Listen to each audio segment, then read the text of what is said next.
Darkness surrounds him, strange sounds echo through the void, a faint light appears in the distance.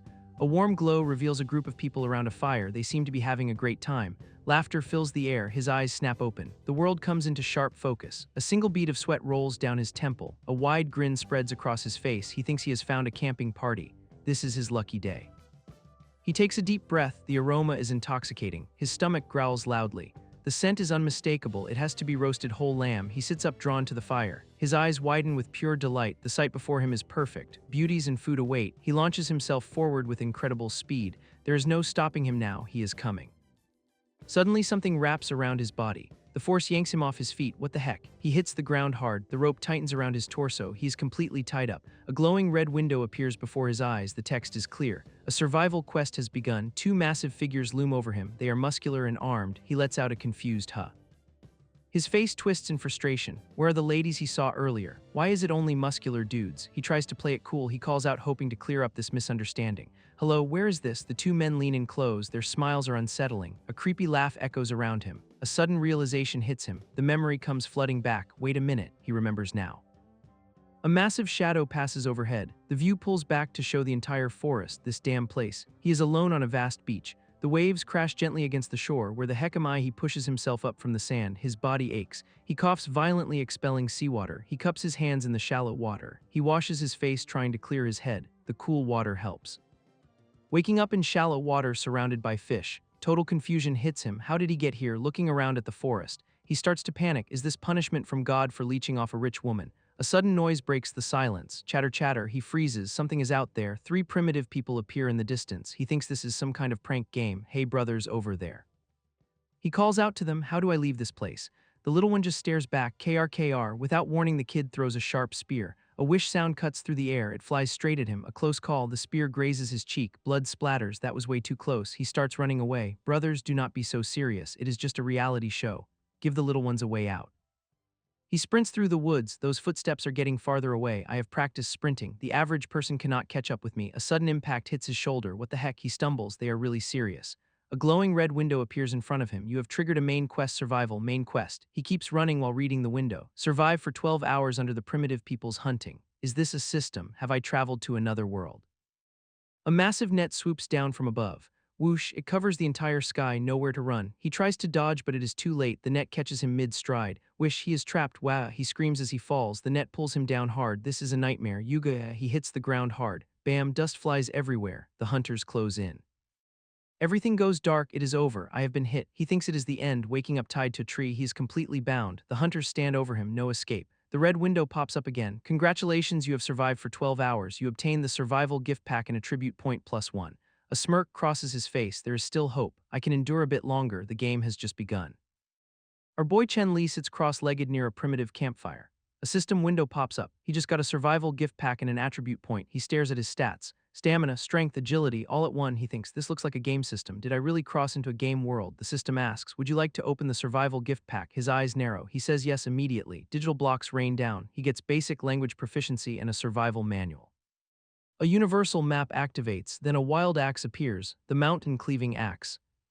Images flood his brain, wilderness survival, medical knowledge. The data download is intense. Back at the camp, the primitives are chanting. One guy yells, I am the strongest, I can defeat the biggest beast. A woman replies, I want to have children with you. Chen Li watches them. He thinks, I can understand their language now. This is an extremely primitive world. Civilization has not emerged yet. He looks at the floating island map. He realizes the purpose. Survive and establish civilization. He grins. This is a high-degree freedom survival strategy game. I can become prime minister or even god. He makes his move, add attribute point to strength, retrieve the mountain-cleaving axe.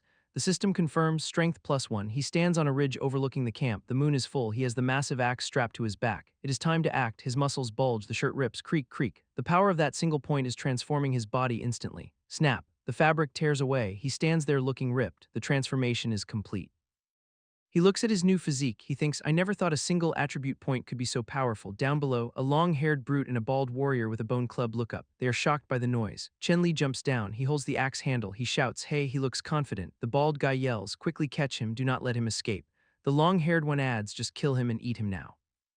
They corner him. The bald guy says, kid, you cannot escape. They think he is prey. Chen Li swings the axe. He yells, blah blah, you foolish folks, doodle jingle me da. How dare you disrespect this god? The bald leader looks confused. He asks, What is the god you are talking about? He holds his weapon ready. Chen Li smirks. He thinks, this guy seems to be the leader. He speaks aloud. I am sent from the heavens to rule over you. You offended me today, and I will punish you. This massive orc warrior lets out a terrifying roar. He is ready to fight. With incredible force, he leaps into the air. His axe comes crashing down toward the hero below. A massive orc warrior leaps into the air. His axe comes crashing down toward the hero below. Chen Li looks up in shock. A system notification appears before his eyes. The notification reads, you have triggered the main quest, establish a foothold, objective, subdue the primitive people and become their leader. Rewards are listed, attribute points ×1, hemostatic ointment ×3. Upon failure, you will lose the mountain-cleaving axe as penalty. Chen Li's eyes widen, he thinks, be lose the mountain-cleaving axe. No, surviving in this primitive world without a weapon will be extremely difficult, I cannot lose it. He raises his own axe to block the incoming strike. The two weapons clash with tremendous force. The impact sends shockwaves through the ground, rocks shatter and fly into the air. Chen Li is pushed back, he braces himself against the overwhelming power. The ground cracks beneath his feet, he pants heavily. I never expected these primitive people to be so strong. He grits his teeth. The orc warrior roars, Hyuga. He pushes down with all his might. Chen Li strains against the pressure. KRR, KRR, KRR, but my strengthened body is no joke. He pushes back, a close-up on Chen Li's determined face, then a close-up on the orc's screaming mouth. Yugaha, with a swift motion, Chen Li disarms the orc's click. The orc's weapon flies out of his hand. Hiya. The orc's weapon lands on the ground with a thunk. Chen Li and the orc stare at each other. Chen Li looks at the dropped weapon. It is a strange glowing object. He is confused. The orc warrior looks down at his empty hand. He is silent. A dark aura surrounds him. The other primitive people watch in stunned silence. They look shocked. Chen Li thinks, I have a bad feeling about this. The orc's face twists in rage. You dare, you break my weapon. The orc screams, everyone get him, tear him apart. Chen Li turns to run. You are playing dirty. Did we agree to a one-on-one? He starts to flee. A sudden strike from behind catches him off guard. Chen Li swings his axe with incredible force. The impact shatters the weapon. The orc is sent flying backward. Standing tall with the broken axe. You guys, that is enough. A fierce warning rings out. Do not push me too far. I will take down at least 5 of you before you could kill me. A close-up of his intense glare, so back off right now or face my wrath. The primitive people freeze in fear. If these monstrous primitive people come at me all at once, I will be in deep trouble. I need to figure out a way to intimidate them. Suddenly a woman screams in terror. Ya, total confusion hits him. What is going on? The crowd scatters in a panic. Run, a dark aura surrounds him. Why are these guys so scared all of a sudden? I just yelled a bit. Am I really that terrifying? You triggered a side quest. Fend off the Saber-tooth. Objective, assist primitive people in repelling the attacking Saber-tooth. A massive beast looms over him. Side quest, Saber-tooth, what the heck is this? A giant saber-toothed tiger roars right in his face. Pure panic sets in. The beast lunges. The heck, there really is a saber-tooth here. Chen Li barely dodges the attack. Is not this a bit too much? He swings his axe desperately. Why does every single thing here want to eat me? The beast keeps coming. If this continues, I will be caught sooner or later. A massive paw swipes at him. What the heck is this side quest? How do I even fight it? One bite and half my body will be gone. The saber-tooth snaps its jaws. He crashes hard into the ground. Pain radiates through his entire body. He clutches his chest, gasping for air. It hurts. I doubt I can take any more hits. Is my luck really that bad? He stares at the beast. I cannot run anymore. Calm down. Direct confrontation is not going to work. I need to outsmart it. Desperation sets in. What can I use to deal with a saber-tooth? A sudden realization hits him. That is right. Saber-tooth is also an animal, and animals are afraid of fire. The massive paw looms overhead. I only have one chance at this. Adrenaline kicks in. Come on, big bad kitty. I will fight you to the death. A deafening roar shakes the ground. Groar, the beast lunges forward. Fight to the death. He slides across the ground. Here comes my sliding tackle. Wrestling starts. Damn, I love this cat. Total failure. Ugh, damn it. I will never trust stuff from movies again. All big cats are the same. They all like to toy with their prey. He sprints toward the forest. The trees ahead can help me delay it a bit. As long as I reach the bonfire, I can win. The beast crashes through the trees, claws slash inches from his back. He pushes his legs to the limit. I am close. A flickering light appears in the distance. There it is. The beast smashes through a massive tree trunk. He trips and tumbles forward. He sits by the fire. A sudden noise makes him jump. His hand grips the wooden staff. The ground shakes beneath him. A massive leopard lunges at him. He swings the burning torch to defend himself. The beast roars in pain. The flames singe its fur. It leaps back. He holds his ground with the torch and a knife. The creature circles him. He keeps the fire between them. A close-up of its angry face. He thinks, I was right. The flames can hurt it. He taunts the beast. Come on, big cat. Chasing me must have been fun, right? He stands ready. I hope it realizes the difficulty and retreats. His eyes narrow. What is that sound? Heavy footsteps echo through the forest. Bam, bam, bam, the ground cracks under the weight. An even bigger monster is coming. A massive shadow looms over the forest. The ground shakes with each step. The man and the saber-tooth both freeze. They look up in alarm as debris falls from the sky. The saber-tooth growls low. It senses the greater threat approaching. The beast lets out a terrified roar. It is not the predator here. The saber-tooth turns and flees. The man watches it go confused. He shouts after the retreating monster. He needs to face his fears. A system window suddenly appears before him. A side quest has been accepted. Another notification pops up. The quest is already complete. A new sound echoes through the night. It is much louder than before. Panic sets in. He knows he must escape immediately. He decides to allocate his new points. Strength and agility will help him run. A surge of power flows through his body. The notifications confirm the upgrade. His eyes glow with newfound energy. He feels the change instantly. His speed increases dramatically. He dashes through the forest with ease. He arrives at a clearing and stops to catch his breath. A group of people are watching him. He calls out to the group. He wants to know why they are just standing there. One of the villagers looks up in shock. He asks how the man survived the saber-tooth. The man lets out a small chuckle. He is about to brag about his victory. He raises his weapon high. He claims the beast was nothing more than a large cat. The villagers start to bow down. They are impressed by his strength. The girl suddenly grabs his arm. He looks down in total shock. She screams out with pure emotion. He is completely caught off guard by the sudden hug. The villagers cheer loudly. They beg him to stay and lead them so they never have to fear the beast again. He realizes this is the reward mentioned in the system. He did not expect them to go this far. A confident smirk appears on his face. He decides to accept their enthusiastic request. The tribe is moved to tears. They praise his power and kindness for saving them all. He imagines himself as a glorious emperor. It feels good to be worshipped like this. He raises his weapon high. He declares to the crowd that he is now their king. A system window pops up. It confirms the quest is complete and grants him rewards. He chooses to add the point to stamina. A notification confirms the stat increase. He thinks about his growth. Any improvement in attributes will bring a qualitative leap. He realizes he needs to take on more quests. That is the only way to get stronger. He commands the system to open the warehouse. A jar of green medicine appears. He reads the description. He is shocked to see it has an expiration period of only 1 day. He realizes the medicine will become useless if not used quickly. He has to be careful. He decides to test it on his back wounds. He takes one out to see the results. The green slime lands on his skin. It starts to work immediately on the injuries. The medicine spreads over the cuts. The wounds begin to close up rapidly. He is impressed by the healing power. This medicine could save his life in critical moments. He hands the medicine to the tribe leader. He tells him to give it to the other injured villagers. The tribe erupts in cheers. Stone Bone screams at the top of his lungs. Our king is so powerful. He stands tall among his new subjects. Of course, how else could I protect you all? A close-up of his determined eyes. Anyway, now that I am your king, I need to get to know you all first. He points a finger at the masked warrior. Let us start with you. Tell me your name and any special skills you have. Stonebone flexes his muscles with a sparkle in his eye. I am Stonebone. I was the toughest fighter before you arrived. A hunter in a wolf hood raises his spear. I am Stick and I am skilled in hunting. Below him, a large man bellows. I am Wolfbone Hammer. I can roar loudly to scare away wild beasts.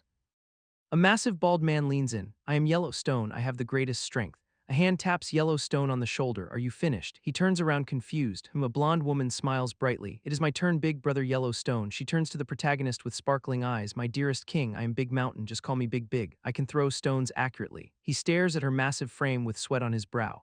Is she the hidden level boss? A slender woman holds up an apple. I am Skinny. I can climb trees and pick fruits. He smiles with genuine relief. Ahaha, hello Skinny, finally a normal person. Suddenly a water bag smacks him right in the back of the head. A loud boing sound echoes. He turns around angry. Who hit me on the head with a water bag? A beautiful woman with horns smiles innocently. Sorry, my king, I am Ayu. King, you are amazing. He stammers a greeting. Ah, hello, she gestures to two strange-looking kids. These two are my sons. I have not given them names yet. He spits out his saliva in shock. She has children too. A dark realization hits him. How am I different from a homewrecker? Suddenly a small figure rushes him screaming, my king, he panics. Ah, the kid stops and introduces himself. I am Seeker.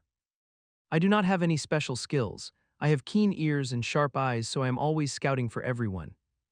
He strokes his chin thoughtfully looking at the map. Finally, something different. Seeker is the perfect choice for a scout. He will be very useful in the future. He stands before the entire group with a confident smile. I am Chen Li. From now on, you can call me King, Boss, or just Brother Chen. He looks them straight in the eye. He tells them he came from a civilized era to pass on the knowledge of civilization onto them. The primitives look confused. One asks what civilization is.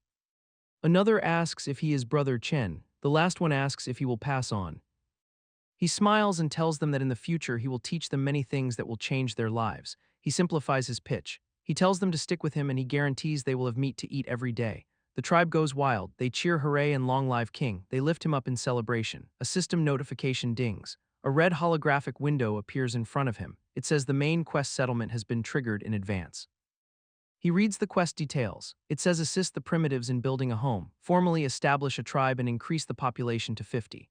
The quest window shows the duration is 15 days. Due to triggering the quest early, an additional grace period of 3 days is added. The new duration is 18 days. The rewards are listed as attribute points times 3, a large material chest times 1, and a heritage plaque times 1.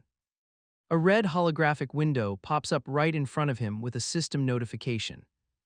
The quest details are clear. Assist the primitives in building a home and expand the population to 50. Rewards are listed as 3 attribute points, a large material chest, and a heritage plaque. He looks at the primitives around him. Even including the children, there are only 15 people right now. A close-up of his eyes shows intense calculation if he wants to expand the tribe to 50 people in just 18 days. He stands tall before the group. He realizes he can only assimilate other tribes with them. Time is ticking away. In the upcoming 18 days, he needs to do everything he can to finish the mission. Since the large material chest and heritage plaque are something new, he hopes the rewards will not disappoint him.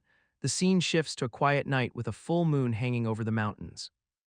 Everyone is fast asleep on the ground. He lies there with his hands behind his head, wide awake. A loud growl echoes from his stomach. He is suffering from extreme hunger. He sits up in frustration, so hungry that he cannot sleep at all. He stands up and looks at the sleeping group. Let us go find something to eat first. He looks down at the primitives. These people are so brave, they do not even have someone keeping watch while they slept. I need to find some food first. He looks exhausted but determined. Suddenly he remembers something. I remember the meat was still there the last time I saw it. But that monster which can scare the saber-tooth tiger might be nearby as well. I cannot wait here and die of hunger. I need to take that risk and fight it if I have to. Let us not think too much. I do not believe I will encounter that monster. He summons a weapon from the system interface and starts running into the dark forest. The forest is dark and silent. Only the sound of rustling leaves breaks the quiet. He pushes through the bushes. His eyes scan the area. It is so quiet, but I need to be cautious. A small campfire comes into view. Some cooked meat is on a spit. A white rabbit is nearby. Oh, there is some other prey here too. He looks at the rabbit and the meat. Since I became a king, I cannot only care about myself. He grabs the rabbit by its ears. It dangles helplessly in his grip. He holds up the rabbit and the meat, a determined look on his face. Let us bring these back and share with them. He slings the food over his shoulder and starts running back. All right, time to leave. He runs through the forest. A thought crosses his mind. Why do I feel like the area around here is different? Suddenly the ground gives way beneath him. He falls into a pit. His weapon flies out of his hand. He lands hard at the bottom. Og, damn. He looks up from the hole. Who dug a hole here? Then he sees the moon. He looks at his shadow in the pit. My shadow. In this dense forest, where does the moonlight come from? He looks around the bottom of the pit. No, wait. A wide shot shows him sitting in the pit. The ground around it is cracked and broken. The camera pulls back further. The pit is just one of many huge craters in the forest floor. He stands up and looks at the other craters. These are some huge footprints. He examines the size of the prints. These look much bigger than the saber-tooth tigers. A dark silhouette of a massive beast flashes in his mind. Could it be? A loud roar echoes. He grips his weapon tightly. I am so stupid. I encountered a saber-toothed tiger, so I should have realized. A close-up of his face. He looks grim. This place is not just a barbaric era. He realizes the gravity of his situation. This is an era where the history's scariest and deadly creatures lived. A terrifying vision flashes through his mind. Mammoths and saber-toothed tigers with glowing eyes, creatures that should not be alive. Panic sets in. He has to find a safe place quickly. He cannot let this drag on. The sun sets over the prehistoric forest, a beautiful but dangerous world. Back at the camp, chaos erupts. The tribe members are fighting over food. This piece is mine. They are tearing the meat apart. Give me meat. It is mine. He screams at them to stop snatching from each other. He realizes how primitive they are. These bastards do not even know how to make fire, much less about modesty or economy. There is so much they need to learn. He takes charge. The current food will be given priority to hunters who hunt today, so who want to come with me? The tribe members explain their system. My king, we usually take turns to go hunting. Yesterday was me, Stick and Yellowstone, and today is Green Vine, Blackbeard Tusk, and Wolfbone Hammer, but if the king is going, everyone wants to come along. The tribe members cheer, yes, yes. He stands there with his sword, a silent moment. One of the tribe members looks at him. He was the one who caught me yesterday, so he must be afraid that I will hold a grudge. I have to find a way to cheer him up. He addresses the group. If that is the case, those who want to follow can come along. I want to find a place to build us a new home. A large female tribe member asks a question. My king, what is home? He explains the concept. Home is the place you live with your people and settle down like this tree's roots. They provide nourishment and security for the current and future family members. The female member understands. I see. She suddenly gets hard eyes. Then, can I stay with my king? She rushes in for a crushing hug. Things get awkward fast. He tries to laugh it off. Everyone will be one big family in the future, so we will all stay together anyway. Haha. She's completely lost in the fantasy. My king is willing to stay with me. My king is willing to have a child with me. He is absolutely mortified. Hey, hey, do not speak nonsense. A different tribe member steps in to save him. My king, where do we build our home? He takes a deep breath and addresses the crowd. Gather around and listen to me. The entire group sits down in the dirt. They are ready for instructions. He starts the lesson first. He draws a map in the sand with a stick. We need to find an open land. It should have mountains in the north and river in south. He points out the strategic benefits. That way, we will have drinking water, irrigation, firewood, and stone material. It also establishes a relatively closed safe zone and reduces our risk of being attacked. The plan continues to take shape. It will be best for hunting and harvesting. Secondly, we can also find enough seeds and wood for farming and building houses. He pauses to think maybe it's best if it's near seaside. The tribe members look at the drawing with total confusion. They have no idea what a boat is. He draws a ship on the map. The delta can provide fertile land and a favorable environment for learning navigating the sea in the future. A small masked kid speaks up. The place my king mentions, I know where it is. He grabs the kid by the shoulders. Really then, can you bring us there? If we can really find such a place, it will be a huge help for all of us. The kid delivers a warning. That place is not far to the east. However, it is best if my king does not go there. There is a herd of cows over there that is not easy to mess with. He is not worried at all. Cows, what is there to be afraid of if we have a herd of cows? They can provide rich meat and other domestic products. He starts daydreaming about milk and plowing fields. He makes the final call, then it is settled. This herd of cows are our prey today. He looks ready for a fight. He raises his weapon to the sky. Brothers, grab your weapons. We will head east towards our new home. The forest stands tall and quiet. A system notification pops up. Environment, normal, a wide view of the mountains and trees. The sky is clear. It looks peaceful out here.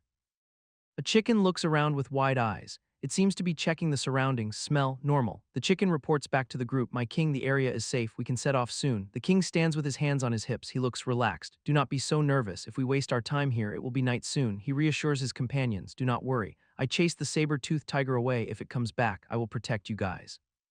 The kid points towards the distance. Once we get to the mountain top, we can see the area where the cow herd gathers. The king nods and gives the order. All right then, Seeker, bring us there. The kid suddenly stops and waves his arms. SHHH, get down. T, they are just below. The king looks skeptical. You do not have to make such a fuss. He peers over the edge. Could it be? Other than the cow herd, there are other monsters here as well. His eyes widen in surprise. Whoa, the view is incredible. He sniffs the air. This is the smell of sea. He sits down and focuses. System, open map. A holographic map appears before him. We are indeed near sea. This area is suitable to build the first city. Suddenly he is pulled back. A warning sound echoes. Pull. The kid looks panicked. My king, please be quiet. The black cow herd will discover us. The king looks confused. He peeks out carefully. Okay, I will be careful. His eye glows as the system activates. Survival manual, search, activated, scan result, plants X3, animals X2. The system keeps scanning the surroundings. A massive big Tsubaki tree appears. It is a deciduous tree that can provide high-quality wood for hundreds of years. Next, a gray squirrel is identified. It is a mammal that eats nuts. The system notes it has delicious meat. A pincer wasp comes into view. The system warns that their sting contains neurotoxin. More than 5 stings can become fatal. The group finally relaxes behind a rock. The king wipes sweat from his face. Phew, that was close. The kid looks up at him. The king asks where the herd of black cows is. The muscular man stands tall. He points toward the distance. They are in that small forest. A view of the river appears. The voice continues. They are near the river bend. I can take you there to have a closer look. The group prepares to move. The king nods. Okay, let's go. A time card shows half an hour later. The sun shines brightly over the landscape. They run across a green field. Someone shouts, "Here, hurry." They arrive at the edge of the forest. The kid warns them, if we go any further we will be discovered. The king announces their arrival. My king, we have arrived. The king looks annoyed. He thinks to himself, it is so quiet. Why make such a fuss? He pushes through the bushes. He mutters, it is just a bunch of cows. How scary can they be? The system updates. Plants X3. Small animal X1. The map is refreshed. The king looks unimpressed. He sighs. Ah, just that. He looks around the empty forest. He wonders, I was worried that there would be some terrifying monsters here, but there is not even a calf nearby.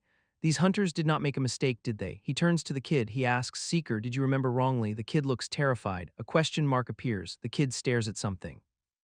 The king looks confused. He sees a massive black shape. This big black tree is moving. The kid screams in terror. Above, look above. The king looks up. A massive creature lets out a deep bellow. The system identifies it as an iron-horned black cow, a strong territorial mammal. The kid looks terrified. He asks, my king, are we really going to hunt that thing? The king forces a nervous smile. He stammers, of course, he takes charge of the situation. You guys lay an ambush here. I will go check the situation alone. His followers watch him leave. They whisper, my king, our king is so cool. Behind a tree, he breaks down in tears. He thinks, Woo, I do not want to let these pitiful tribe people to die. He steels himself. He thinks, I can only rely on my agility attribute. He spots a massive cow leaning against a tree. He freezes. He hides behind a trunk. He thinks, its arm is thicker than my whole body. Let us just go find a little calf to test first. Another giant cow walks by. He thinks, this one is too scary. He sees one eating. He thinks, this one is eating. It is rude to disturb someone eating. Finally, he finds a smaller one. He thinks, this one is the smallest so far. Let us be polite first. If it has a docile temper, I would not have to risk my life fighting it. He approaches the cow. He asks, hello, brother, eating grass, is it yummy? The cow stops chewing. It stares at him in silence. The king gives a nervous chuckle. He thinks, heh. He sweats nervously. He thinks, it will not attack suddenly, right? Suddenly, the cow lets out a deafening roar. The sound echoes across the field. The entire herd turns red with rage. They charge at him. He yells, wait, I was just asking a question. You guys do not have to get so mad. He is surrounded by the stampede. He screams, I am sorry, please forgive me. The stampede continues through the water. He screams at the beasts, do not chase me anymore. I will leave you alone, splashing water everywhere. He looks back in total disbelief. They just do not give up, and he did not even do anything.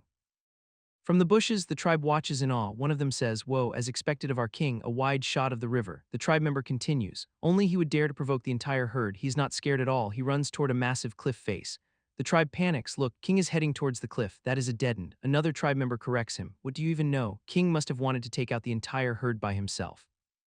He leaps into the air, a massive jump to escape the jaws of the beasts below. He flies through the air. His body stretches out as he aims for the cliff wall. His hands slam against the rock. The impact shakes him. He hangs there for a moment. Gravity takes over. He starts to slide down the sheer face.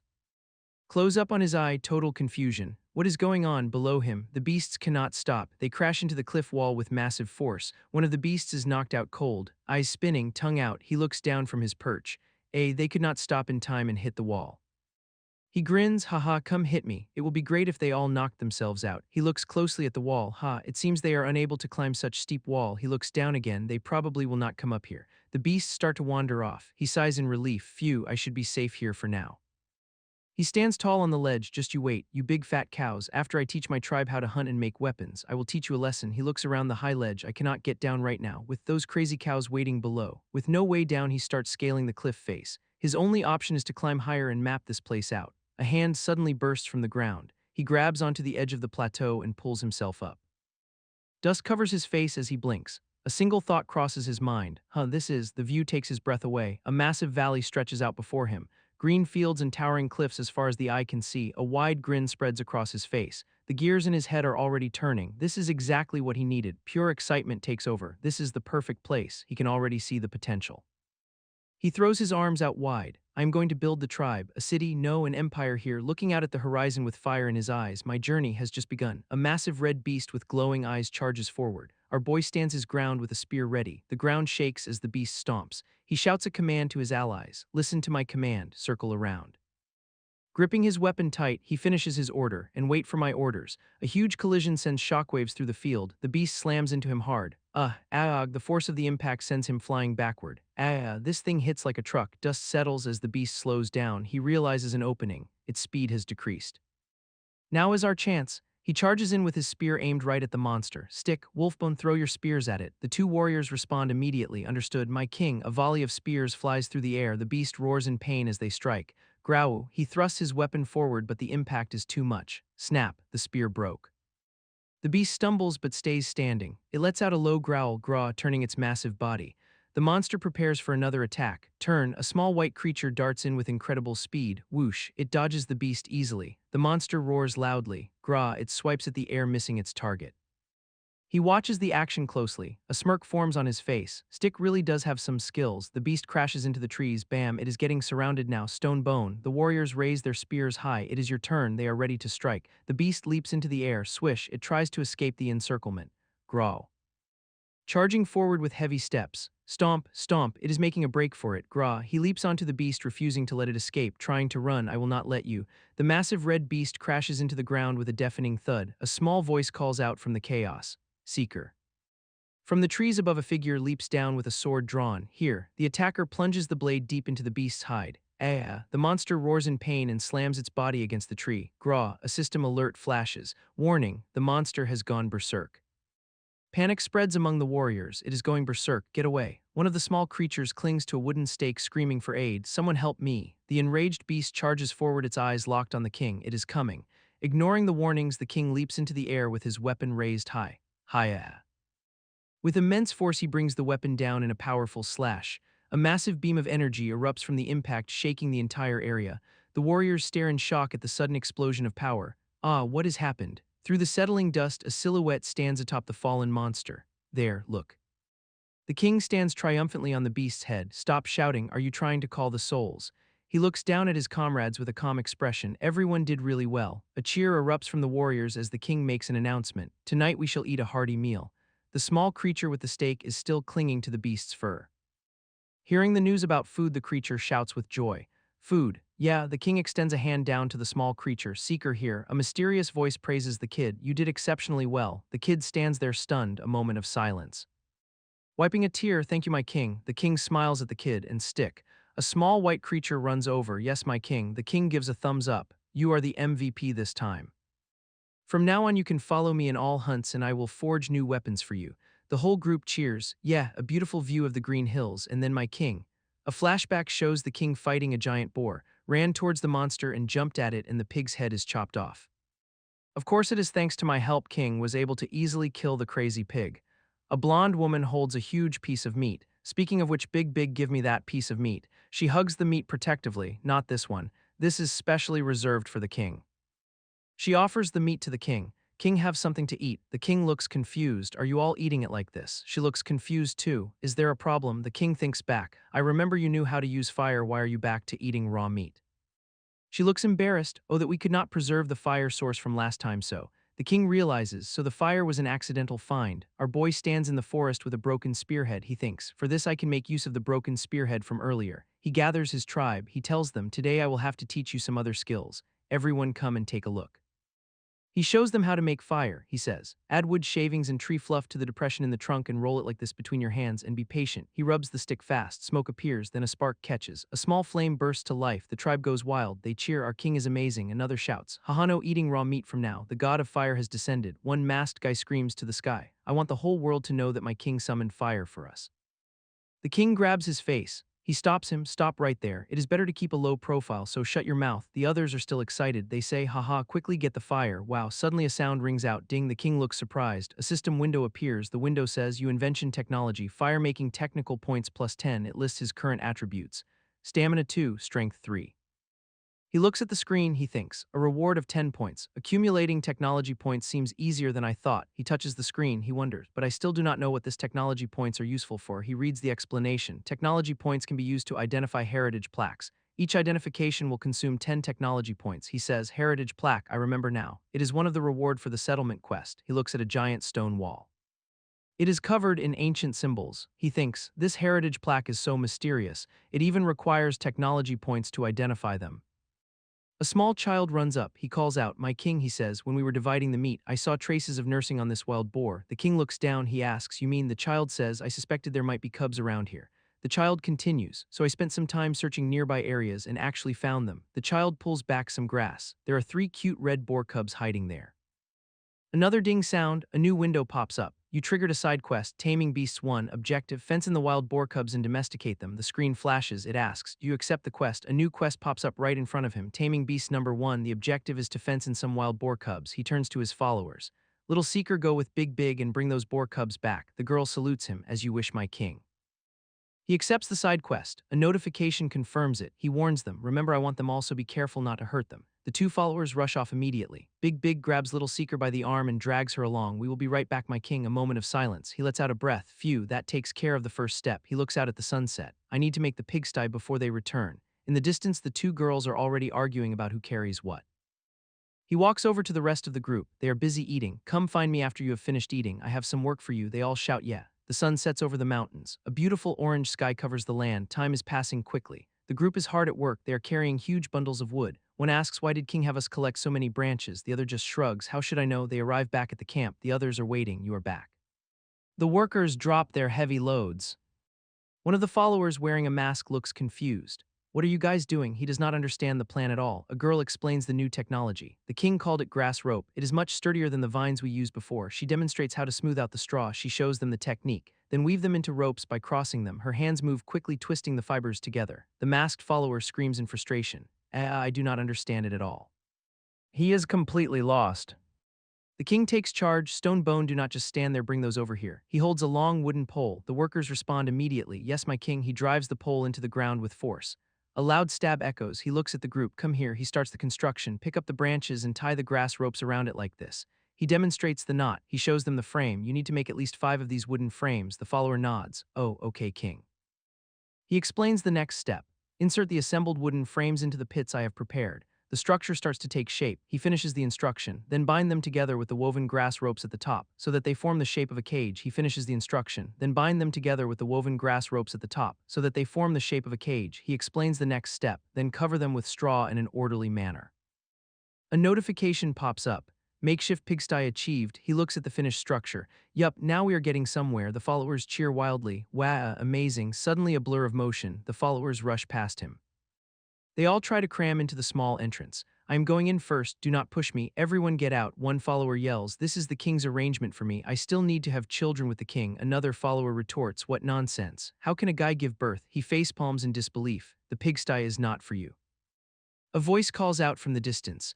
My king. He turns around. A little seeker and a woman approach carrying boar cubs. We brought all the boar cubs back. The woman reports, there were 8 cubs, so we brought them all. He nods approvingly. Very good. He points to the structure. Put the cubs in the pigsty over there. A follower grabs him dramatically. No, my king, the follower cries out. How can such a good nest be given to those wild boars? Another follower hugs him from behind. He is right. We finally built a shelter from the wind and shade. We all want to live in it. The first follower adds, we also want a home to cuddle with the king. He throws them both off. Get lost. Who wants to cuddle with you? The king stands firm as his followers plead with him. He tells them it is okay if they do not understand now. A system notification dings. The side quest for taming beasts is complete. Rewards include a small supply chest and a basic recipe.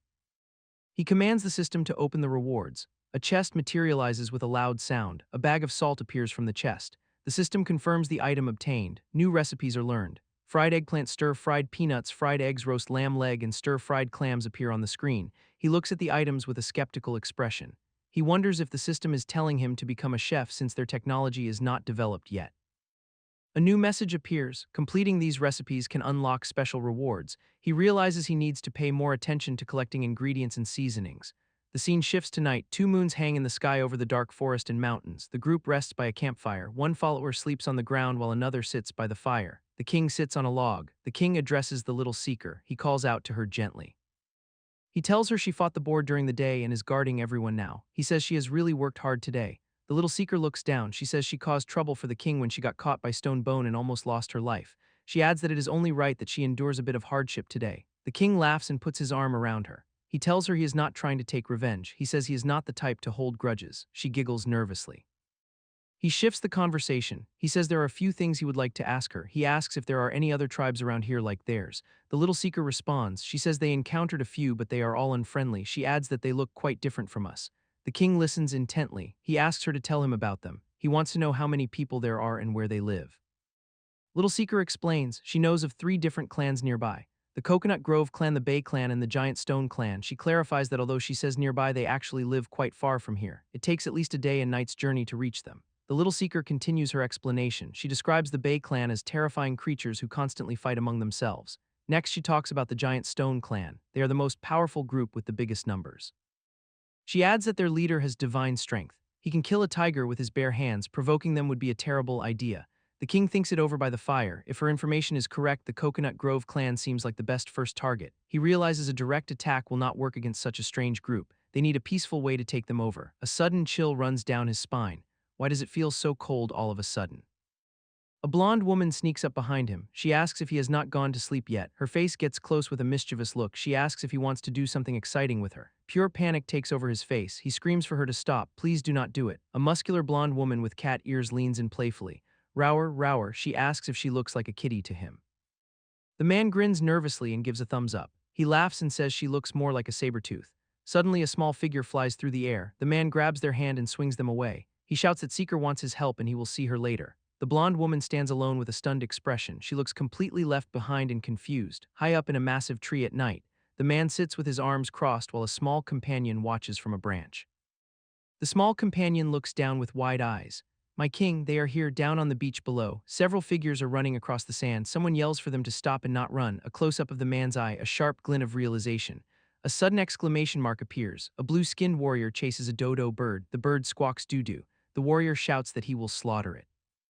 The warrior leaps into the air with a massive roar. He slams down and shouts gotcha back in the tree. The man stands up and looks down after waiting here all night. They have finally arrived, so they are from the Bay clan. Two blue warriors hold the dodo bird between them. The bird looks terrified and squawks doo-doo. One warrior points a sword at the other. Hand it over or I will rip you apart. The other growls to get lost. From high above, the man watches them fight over the bird. He notes that they are a bunch of brawny but simple-minded fellows. The man turns to his companion. He asks if there are around 30 of them. He says if they can absorb them, their numbers will increase and they can secure resources like the dodo birds. The companion looks worried, but my king, our numbers are not even half of theirs. We cannot win in a fight. Down below, the two blue warriors are now locked in combat. Swords clash as they fight each other. The man crouches on the branch. That is indeed a problem, but if we have strong weapons.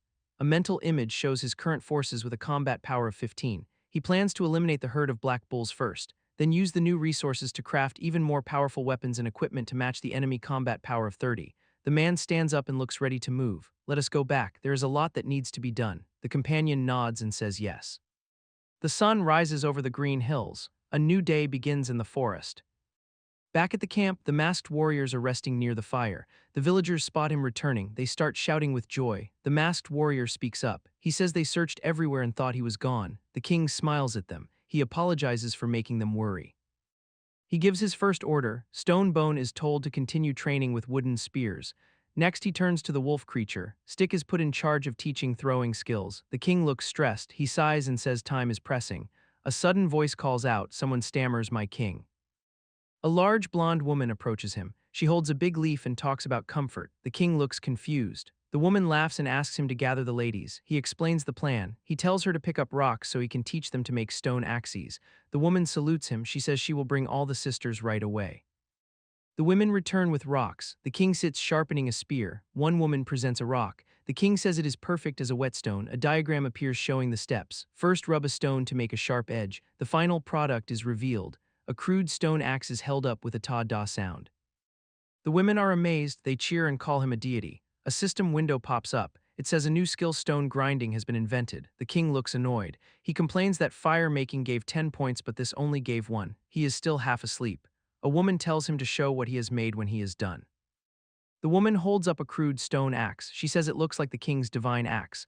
A system window suddenly appears in front of him. He is surprised. The window says he has met the conditions to transition to the new stone age. A hidden feature called talent discovery is activated. The woman looks confused. The system reveals her talent as tool builder. He realizes the system can reveal everyone's unique talents. He thinks the tool builder talent belongs to Big Big. Big Big asks why he keeps staring at her. He is caught off guard. He tells the ladies to make stone axes to this standard. First, they should make as many wooden spears as possible. The women cheer. They start working hard on the spears. Big Big announces she has finished the 30th spear. He praises her talent. Big Big asks if her new spear is better than the previous ones. He confirms she has real talent. He notices her hands are injured from sharpening stones and making spears. She says it is nothing. She says she does not mind as long as it helps her king. Other women show their injured hands too. They ask if he does not care about them. He blushes and says he cares. They have all worked hard. One asks him to blow on her injury. He tells everyone to take a break. He will go check on the guys' practice. He walks away relieved. He says that scared him. He hears a shout, ready, release. A massive log swings down at high speed. He dodges just in time. He looks up at the moving target. The guys are practicing quite seriously. The wooden target is completely shattered. A voice announces the winners. Yellowstone and Wolfbone Hammer's team takes the victory. A large white wolf creature spots someone approaching. It happily calls out, "My king, you are here." The shirtless man walks toward the creature. He asks how the training is going. The wolf replies that everyone has made significant progress today. They can easily hit the moving targets now. A title card appears, Throwing Master. The wolf explains that Black Boar Tusk has great strength but struggles with timing. He can only unleash his potential when teamed up with Stone Bone. A character named Green Vine is shown throwing a spear with incredible speed. The narration says he does not talk much but practices diligently. He was the first to master the technique. Two massive warriors stand together. The wolf notes that yellow stone and wolfbone hammer are nothing special apart.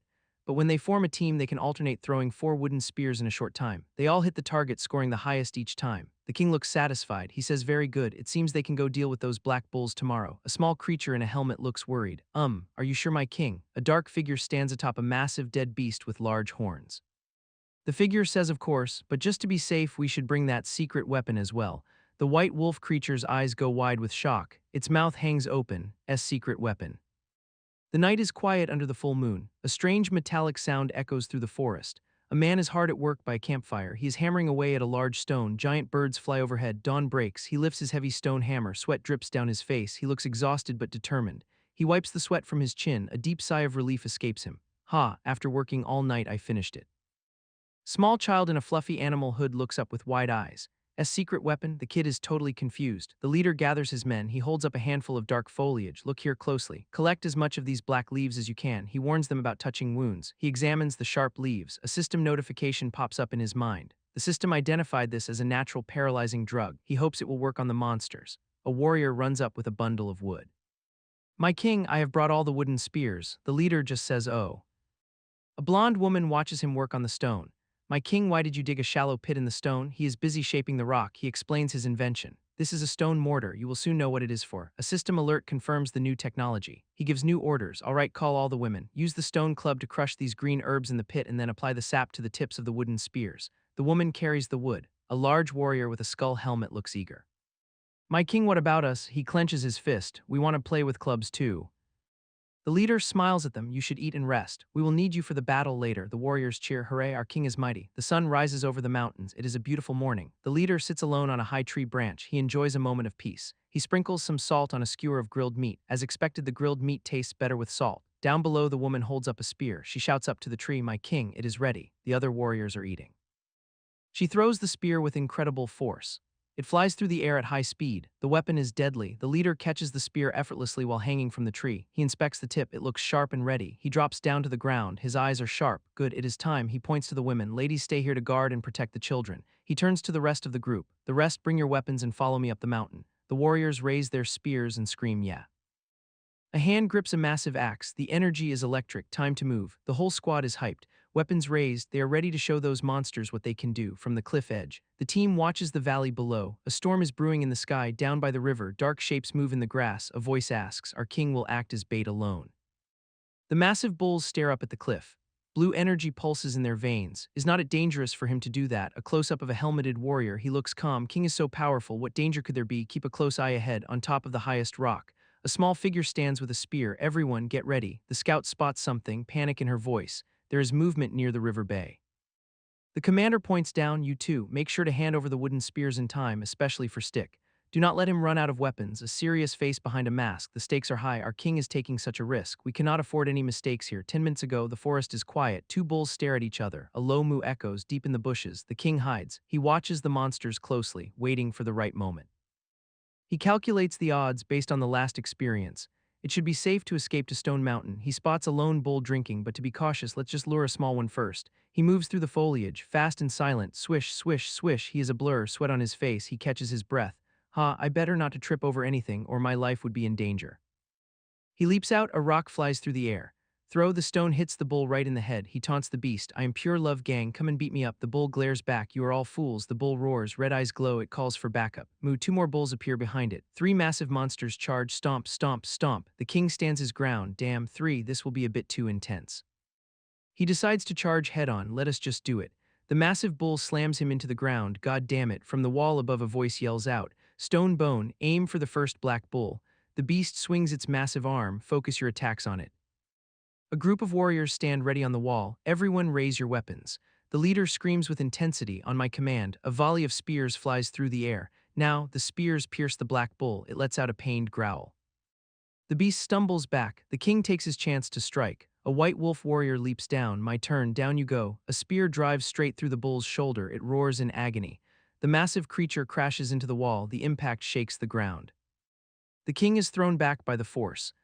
He tries to grab the crumbling edge. Oh damn, a hand reaches down to save him. "My king, are you okay? Let me pull you up." Close up on his face. "We have to kill it while it is weak." The warriors on the wall keep throwing spears. Continue the attacks. The leader points at the next target. Aim for the one on the left. Throw your spears at it. A notification pops up. Talent leader. Focus on helping Stone Bone and the others. The king watches him command the troops. No wonder he commands them so well. It seems this guy is worth cultivating into a capable leader. One of the warriors leans in close to the leader. He whispers a warning about the enemy's strange behavior. Down below, the massive bulls are staggering and falling. The tranquilizer spears are doing their job. A smirk spreads across the leader's face. He is pleased with how quickly the sedative took effect. Another warrior shouts a warning from the cliff edge. The rest of the herd is charging toward them. A massive stampede of black bulls thunders through the forest.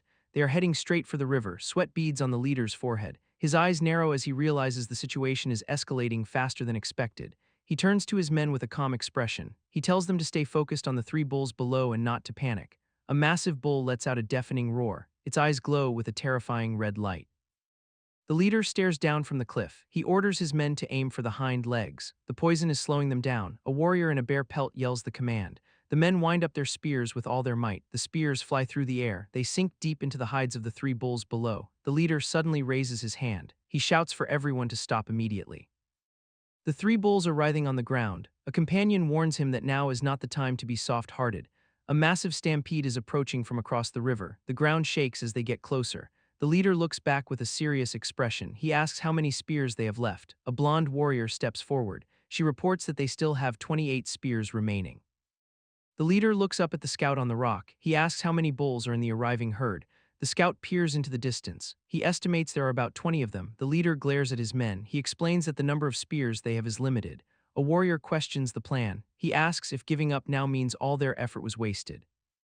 One of the bulls is foaming at the mouth. It looks like it is dying from the poison. The leader reveals his true intention. He never planned to face the entire herd with just a few of them. A massive shadow looms over the forest. The leader explains that from the beginning his goal was to take down their boss. The leader stands tall against the dark sky. He states that his goal was to take down their boss. He explains that after the boss falls, the remaining bulls will scatter and flee. He reveals that he needs the three bulls alive. They are the bait needed to lure out the boss. The leader realizes the plan has gone off track. They have already used up too many spears dealing with the extra bulls. A massive shadow looms over the battlefield. The leader of the black bulls has arrived. The giant monster stands tall. Its red mane and glowing stripes make it look terrifying. A powerful roar shakes the ground. The shockwave sends the warriors flying. The impact cracks the very stone beneath them. Debris flies everywhere. A young warrior peers over the edge. He shouts a warning to his comrades. The ground trembles with heavy footsteps. The bulls are charging straight at the cliff. A massive collision rocks the mountain. The bulls are ramming into the stone wall. The warriors watch in confusion. One asks why they are attacking the mountain. The leader realizes the truth. The big bull is commanding the herd from a distance. A deep cracking sound echoes. The stone wall begins to give way. The leader shouts orders. He tells everyone to find cover immediately. The cliff face crumbles apart. The warriors scramble to escape the falling rocks. A blonde warrior slips on the crumbling edge. He cries out for his king. The leader leaps into action. He catches the falling warrior mid-air. He lands safely on a lower ledge. He tells his companion to move now. Two warriors slide down the collapsing slope. They are trying to reach the bottom. The group lands hard on the ground. The leader is holding the injured blonde warrior. He comforts the wounded man. He promises that everything will be okay.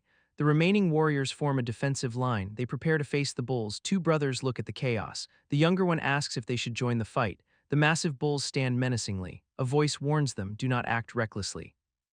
The brothers realize the trap. The leader shouts to his men, guys, be careful and cover each other. The brown-haired warrior thinks to himself. He admits the boss of the black bulls saw through his trap. He did not expect them to be so intelligent. A masked warrior stands on the cliff edge. He commands everyone to grab their weapons. They must get down to protect their king. The leader yells from below, no, Stone Bone, all of you stay up there. Just focus your attacks on the ones that come first. The warriors stand their ground. The massive bulls surround them completely. There is no way out now. The ground shakes violently. The bulls charge forward with incredible speed. Debris flies everywhere. The long-haired warrior leaps into action. He throws his spear with immense force. It flies straight toward a bull. The spear strikes the bull right in the face. Blood sprays out. The beast roars in pain. The brown-haired warrior swings his axe. A massive arc of blue energy follows the blade. He puts all his strength into the strike. The axe connects with the bull. The beast screams in agony. The warrior shields his brother. I got you, my king. The masked warrior fights back to back. He thrusts his spear upward. Hi-ya! A bull charges at the masked warrior. He braces for impact. The beast is relentless. The masked warrior grabs the bull by the horns. He struggles to hold it back. The beast growls loudly. Another warrior joins the fray. He strikes the bull from the side. Blood splatters everywhere. The masked warrior sees an opening. He shouts to his men, focus fire. Now 3 spears rain down from the cliff above. They pierce the bull's back. The beast roars in pain. A spear flies straight toward the bull's eye. The beast realizes the danger too late. A huge exclamation mark appears. The bull collapses to the ground. The warriors stand over the fallen beast. They have won this round. More bulls emerge from the forest. They growl menacingly. The fight is far from over. The herd of beasts suddenly turns and runs away. The word retreat echoes across the field. Our hero watches them go. He looks confused. Did the herd receive the command to back off? A new shadow appears. His eyes narrow. Looks like the big guy finally decided to enter the battle. Rain pours down as our hero stands ready with his weapon. He looks up and mutters, "Rain, huh?" A massive shadow looms behind them. Lightning cracks across the sky. The big boss has arrived. "Let's do this," he says. The beast takes a deep breath. Dark energy swirls around its massive form. It is charging up something huge. A devastating beam of energy fires from the beast's mouth. "Ah, damn," he shouts. "Everyone get out of the way quickly." The blast tears through the ground. People scream as they scramble for safety. Pure chaos erupts. The beast continues its assault. Energy rings ripple outward. The destruction is spreading fast. Our hero stares in disbelief. What the hell is that attack, he wonders? Sound wave or bull roar, such a ruthless show of power. It shattered their morale with just a single move. The situation is dire. He makes a bold decision. "I will attract its attention," he calls out. "You guys take big and head to the north." The team acknowledges the order. "Got it, my king," they reply. They begin to move out. Our hero charges forward. "People above, wait for my signal," he shouts. He is going in alone. He faces the giant beast head on. "And I will be your opponent," he declares. "Time to fight." The beast lets out a mighty roar. It charges at him with incredible speed. Here it comes. The impact sends him flying. Ugh, he groans. The force is overwhelming. He swings his weapon desperately, whoosh and bang as he clashes with the beast. Sparks fly everywhere. The beast slams him into the ground. "Arg," he screams. The pain is intense. He gets knocked back again. "Gah," he yells. He is struggling to keep up. The beast raises its massive arms. It is preparing a crushing blow. This looks bad. Our hero spots something in the distance. Ah, there, he thinks. He sees an escape route. He turns and runs toward the cliff face. The beast roars behind him, boom, as it smashes the ground where he just stood. The beast slams the ground with terrifying force. The impact sends shockwaves through the rain. A young woman looks up in horror. Her voice trembles. "K King." The massive creature stomps forward. It is coming. Panic spreads among the warriors. What do we do? The beast looms over them. Its claws are ready to strike. A warrior shouts, "Do not back down." 3 warriors charge forward. They grip their spears, prepare for battle. A muscular warrior grits his teeth. He lunges with his spear. "Even in death we will poke its eye out." A brilliant blue slash cuts through the air. It strikes the beast with incredible speed. The beast stands still. Blood drips from its face. A silent moment passes. The creature looks toward a cave. It growls, "I have to thank you, big guy, because of the trenches you blasted." A man sits inside the cave. He holds a glowing blue axe. "I was able to hide inside at a critical moment."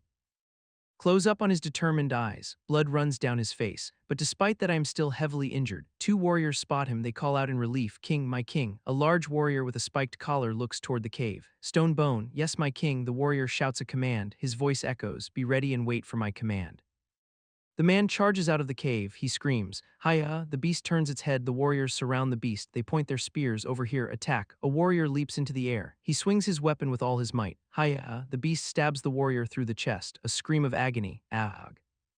The creature stands tall. It roars in triumph. The rain pours down around the fallen warrior. Another warrior charges in. He thrusts his spear at the beast. "We will take you down no matter what." The beast towers over the fallen warrior. Rain pours down as he screams in agony. 2 allies rush in to help. One shouts, "My king." The other yells, "I am here." The beast swings its massive arm. A warrior gets sent flying. The impact is brutal. The creature opens its mouth wide. A bright energy builds inside its throat. A massive beam of energy fires down. It explodes on the ground. A warrior barely dodges. The blast tears through the earth. Rocks shatter everywhere. A woman cries out in fear. Another warrior leaps into the air. He swings his axe. "Stop that, you jerk." His axe connects with the beast. A huge slash cuts across its face. The monster roars. The warrior charges forward. He screams with all his might. His blade glows with power. He slashes at the beast again. The monster tries to block. The force is incredible. The beast staggers back. The warrior yells, "Stone Bone Stick, now do it." A warrior in a skull mask shouts orders, "Aim at the wound, go." A white wolf lunges forward. It bites deep into the beast. The monster howls in pain. A spear flies through the air. It stabs the beast right in the back. The creature roars. The massive beast stumbles. It loses its balance. It starts to fall. The ground shakes as the monster crashes down. Dust and debris fly everywhere. The dust begins to settle. The warriors watch closely. The rain keeps falling. 2 warriors look at each other. One asks quietly, "Did we?" The other finishes, "Win." The group celebrates on the cliff, they cheer loudly. We won. The warrior stands over the fallen beast. His allies shout, we won, long live the king. The rain keeps falling on our hero. He looks around, something is not right. A pack of massive beasts stands in the rain, their eyes glow red. What are they waiting for? Lightning cracks, a huge shadow looms behind him, the air rumbles. He turns, a massive beast is right there. Ah damn, the beast slams a giant glowing fist down. Bam, the ground shatters, the impact sends him flying. Ugh, his allies are thrown back too. Ag. The beast growls grrr, its eyes burn with rage, it opens its mouth. A massive energy beam fires, gra uia, he pants heavily, ha ha, trying to catch his breath. He sits against a rock, damn it, I was careless. He stumbles back, the beast looms over him. The beast pulls out a dagger, it glows red. He is in trouble, the beast throws the dagger, it flies straight at him. He sees it coming, is it really going to end like this? Am I going to die here? A swish, someone moves fast, a figure appears. Stab, the figure takes the dagger for him. Blood sprays, he watches in shock. His eyes widen, blood splatters. He looks down, the rain falls on his face, he is stunned. The figure falls, a woman, she took the blow for him. Memories flash, her smiling face, her crying face, her looking at him. A red heart shatters. A massive horned demon towers over our hero in the pouring rain. The sheer size difference is terrifying. Pure rage takes over his face. He grips his sword tight, that red eye is burning with hatred. He screams at the monster, you bastard, how dare you. Suddenly his arm starts glowing with golden energy. The system is screaming warnings, power overload detected, this is it, he is pushing past his limits. A wicked grin spreads across his face, the rain drips off his nose, he does not care about the danger, let us go to hell together. The demon charges forward with incredible speed, a blur of red fur and muscle. The ground cracks under its feet as it closes the distance instantly. A massive beam of golden light erupts from his sword. It slices straight through the demon, the impact is so huge it splits the sky. The monster is done for. The golden beam tears the demon apart. A massive split runs right down its body. The rain keeps pouring down, our hero stands there. His arm is glowing with golden energy. He looks completely exhausted but still ready to fight. He looks up at the remaining monsters. He asks them a simple question, who is next? 3 massive bulls stare him down, they look angry, they are ready to charge. One of them screams die, they rush forward with incredible speed. Our hero grips his sword tight, he is ready for round 2, the rain splashes around him. The bulls stomp the ground hard, they are closing in fast, the impact shakes the earth. A warning flashes in his vision, his life is in danger, he is breathing hard, ha ha. He coughs up black blood, his body is failing him, the system keeps warning him, he falls to his knees, he coughs again, he is losing consciousness. The rain hits his face, someone yells king, a group of people rush to his side, they look worried. A close-up of a man screaming, he looks terrified, he is running through the rain. The system is going crazy, it says retrieve. It mentions hemostatic ointment. His vision is fading to red. He wakes up looking at a wooden ceiling. It looks like the inside of a hut. The light is warm. A woman leans over him. She asks if he is awake. She looks concerned. He looks up at her. He asks if it is you. He seems confused. He asks if this is the pigsty. He looks around. He is still groggy. She tells him it is not. She explains they moved to a new place after the bulls were driven away. This shed was built for him. She tells him to lie down. She says she will go tell everyone he is awake. She smiles at him. He tells her to wait. He asks if she has any commands for him. He sits up slowly. Back when we found Green Vine, he was barely breathing, but he pulled through like a champ. After waking up, he stood outside guarding the king ever since. Big Big's injuries are more severe, but thanks to the king's divine medicine, she will be fine as long as she rests. A heavy sigh of relief. It is good that everyone is okay. Everyone's injuries have stabilized over the past 4 days. Total shock hits him. 4 days, he has been out for that long. A holographic screen pops up. The objective is to assist the primitive people and increase the population to 50. No time to rest, we must seize every moment. The king always stares into space for some reason. It hurts, the pain is intense. My king, you need to rest now is not the time to push yourself. It is all right, call Stone Bone immediately. Just tell him I am awake and nothing else, I will explain later, okay. Outside the hut, the blonde woman approaches the guard. I have no combat or deterrent power now. If this secret gets out, it is not just a matter of failing the mission. Fortunately, after driving away the bulls, the tribe immediately moved here. We must quickly build a fence around here and later replace it with wooden walls. King, Stone Bone is here. Okay, tell him to listen from outside. The king calls out to Green Vine. Green Vine responds with a ready yes. The king has a task for him. He orders him to retrieve the bones and hides of the Black Bull King. Keeping the hides intact is crucial. Green Vine is stunned. He realizes the axe he is holding is the king's divine artifact. With renewed determination, he vows to complete the task. A blonde woman urges the king to rest. He refuses. He states he has something important to discuss. A silhouette stands before a fire. Since no one is outside, the woman is told to come in. She agrees. She enters and the king explains he sent the others away for her mission. The king is ready. The woman misunderstands and tells him to put his clothes back on. He clears his throat. She listens intently. He reveals the plan. He needs her help to stage a play. She is confused, a play. He explains the goal is to negotiate with the Coconut Grove clan. He wants to persuade them to join us. A vision shows a handshake. They must follow his command. She worries they have more people. Would they agree to that?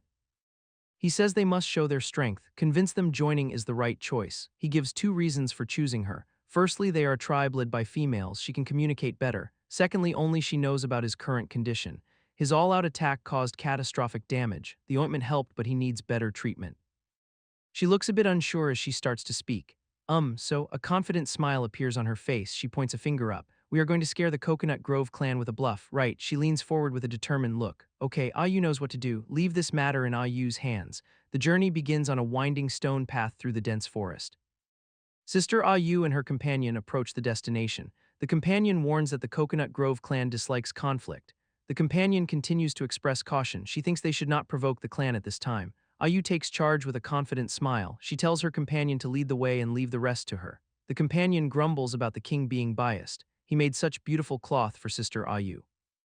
A sudden rustling in the bushes breaks the quiet. Something is moving in the foliage. Two figures peek through the leaves. One points and says they are right over there. A waterfall is visible below. Ayu comments that the little seeker seems exceptionally familiar with this place.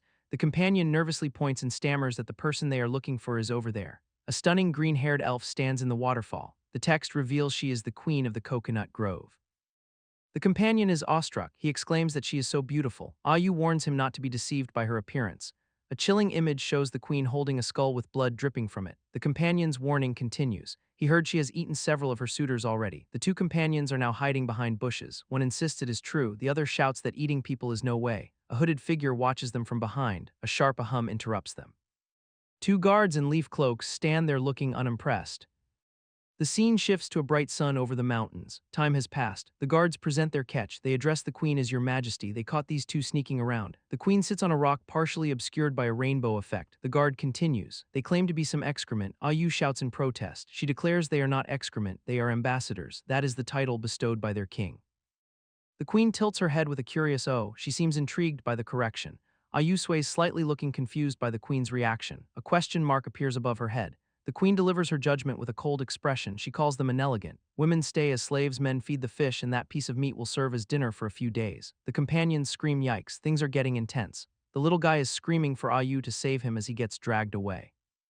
Ayu is not backing down. She looks furious and declares that the mountain of meat is now going to the Bay clan instead. The green-haired queen calmly interrupts the chaos. She wants to hear what they have to say first. Her interest is piqued. She asks if there really is a mountain of meat available. Ayu confirms it. She explains it is the large herd of black bulls living near the northern river. The queen smirks, realizing they want to join forces to hunt the herd. Ayu warns her not to underestimate them. A massive wave of pressure hits the clearing. The queen claims the land near the river belongs to her now. The other elves are in total disbelief. They think the woman must be exaggerating about the black bulls. The queen stands up looking down at them. She mentions how they almost got trampled by that herd before. Her eyes narrow dangerously. She asks if Ayu knows the fate of those who lie to her. Ayu holds her ground confidently. She invites the queen to come see for herself if she does not believe them. A red-haired elf steps in to warn the queen. He thinks it might be a trap. Ayu gets defensive. She claims their king could have easily toppled the entire clan if he wanted to. The other captives chime in. They insist they came with gifts and an invitation not to attack. Ayu plays her final card. She challenges the queen, saying she can send someone to retrieve the meat if she lacks the courage to go herself. The queen grips her whip tightly. She warns them that they better not be lying. Her eyes are filled with suspicion. She warns them not to play any tricks. A quiet moment passes over the forest. Birds fly peacefully under the bright sun. The group is on the move. Ayu points ahead, leading the way to the herd. They arrive back at the settlement. The little guy cheerfully announces that they are back. The group arrives at their destination. Ayu announces their presence. A massive horned figure sits on a throne inside a cave. A voice calls out, "My king, the people from Coconut Grove are here." The green-haired elf feels a chill. He senses something dangerous. I can sense a strong killing intent coming from there. A close-up of the king. He looks like a monster. The elf thinks, "This man, it feels as if I am facing an ancient beast." The king speaks. His eyes glow red. "You did good." A loud thud shakes the ground. The group looks up in surprise. Inside a wooden shed, a small figure peeks through a crack. A large man holds his mouth shut. The large man scolds the small one. The king ordered the injured people to hide here so as not to be noticed. Can you be more careful? The king addresses the elf. I am glad you accepted my invitation and made the trip to my land. The red-haired elf asks nervously, so where is the meat you were talking about? The king points. It is just around the shed. You can take as much as you want, as long as you can carry it away. The group sees a pile of massive dark bodies. They are shocked. The men start cutting the meat. One points. Yours is the one next to us there. The small masked figure swings a tool. Whoosh. The tool hits something hard. Clang. The large man laughs. PFF. Hee hee. Hehe. The red-haired elf is annoyed. What is so funny? You must have been lucky to catch the bulls during their dispute. The large man gets angry. What did you say? Are you trying to pick a fight, little girl? Suddenly, a massive blue energy blast shoots down from the sky. Whoosh. The blast hits the ground right between them. The large man and the elf look up in shock. A close-up of his face shows pure shock. His eyes are wide. He stammers out, W what? The camera pulls back to reveal the scene. A massive mechanical arm lies on the ground. Several large beastmen stand around it. A small figure in green stands near the arm. A giant exclamation mark hangs in the air. The elf queen stares in shock at the king's weapon. She asks what kind of weapon that is. The king tells his men to use his axe to divide the meat for the visitors. A bald warrior questions the order. He says they provoked us first. Why should we? The king snaps back. He tells him to just follow his order. The warrior grumbles. He tells the elves they are lucky. The queen walks away. She says she will make sure they can take the meat smoothly. The king smirks. He says he will keep his word. That is his principle. The queen looks back. She asks how he conquered that herd of bulls. The king replies. He says that depends on future developments, whether it is mutual understanding or personal experience. The king dismisses them. He tells the queen of the coconut grove to take the meat and leave. The king winces in pain. He thinks about how that last throw was too much. His wound would bleed again without the bandage. Blood flows down his leg. The text says flowing down. The king notices the blood. He thinks, damn, it is bleeding. A blonde girl offers help. She says they have spare stone axes to give. She explains they are strong enough to cut bull skin, though they cannot compare to the king's divine axe. The queen refuses. She says those inelegant weapons are not suitable for them. The queen hints at hidden strength. She says they also have powerful weapons they have not shown. The king warns them. He hopes he does not have to turn them on them someday. He says farewell. The queen orders her men. She tells them to take what they can and go back. The blonde girl adds a condition. She says if it is not enough they can come back, but the earlier the better. Other clans will get a share. A group of scouts in leafy cloaks gather in a forest clearing to report back to their leader. The elven queen with green hair and a crown of thorns demands a report. How did the investigation go? A scout lands swiftly in front of her with a swish sound. The team has returned from the perimeter.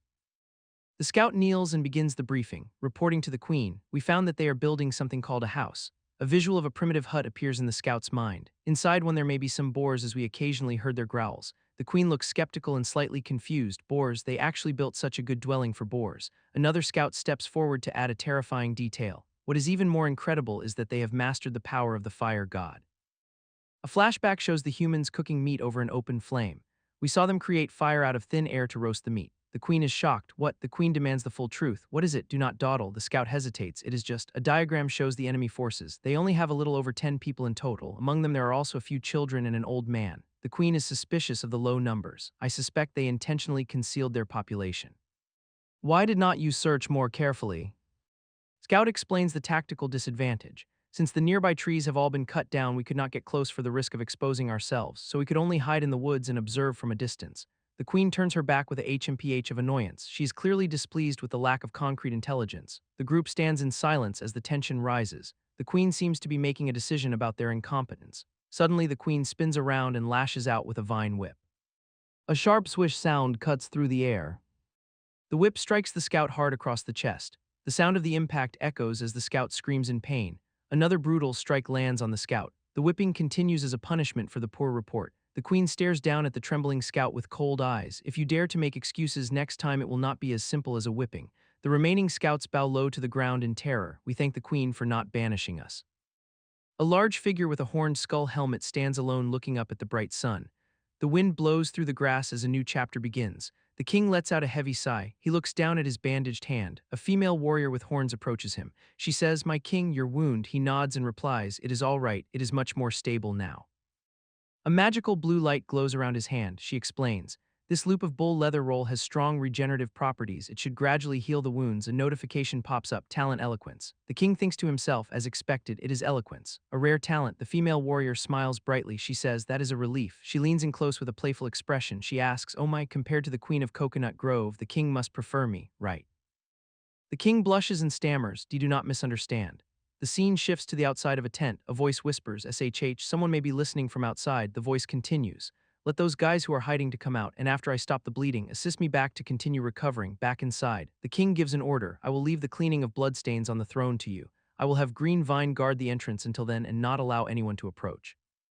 The female warrior nods. She replies, "Yes, my king." She looks at him with admiration. She says, "King," she winks and adds, "You look so cool just now." The king coughs awkwardly. He looks away. A small scout with brown hair arrives. The king asks, "How was it, little seeker?" The scout replies, "King, I am back." The king praises the scout, "You are truly amazing. They did set up observation posts around our camp just as you suspected." The king asks, "What about the other task I assigned to you?" The scout stands proudly. He says, "Of course, everything is done as you ordered. They saw what we wanted them to see and did not see what they should not." The king looks on with a sharp grin. He says, "When they come again next time."